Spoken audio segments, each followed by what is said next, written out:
శుభోదయం.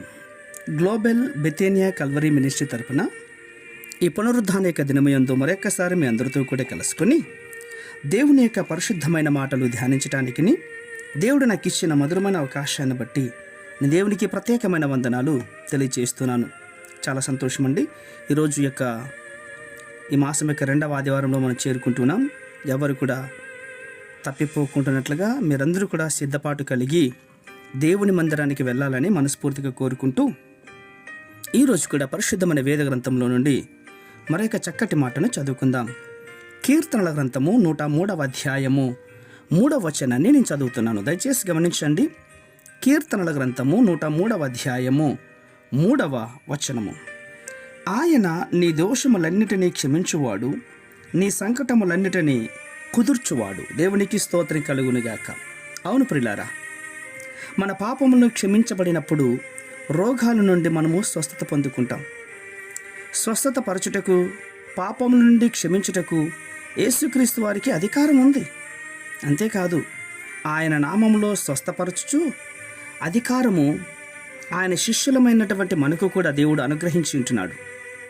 నా ప్రియమైనటు సహోదర సహోదరులారా, మీరు ఏదైనటువంటి తీరని వ్యాధితో బాధపడుతూ ఉంటే గనక మీ పాపములు ఒప్పుకుంటూ దేవుని యొక్క మందిరానికి స్వస్థత కొరకు రావడానికి, ప్రార్థన చేసుకోవడానికి ఇప్పుడే ఈ క్షణమే తయారై రమ్మని ప్రభు పేరిట మనవి చేస్తున్నాను.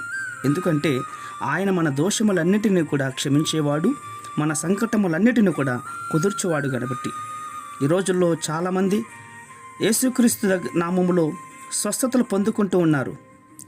అవును, పాపము వలన వచ్చిన జీతము మరణమైతే పాపము వలన వచ్చే బేట వ్యాధి.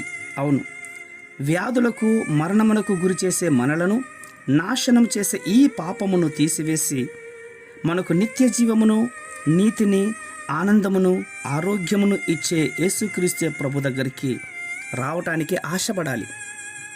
ఒక గొప్ప నిర్ణయాన్ని మనం తీసుకోవాలి. ఇప్పుడే ఈ క్షణమే మన పరమ వైద్యుడైనటువంటి యేసుక్రీస్తు యొక్క మందిరానికి రావాలి ప్రియులారా.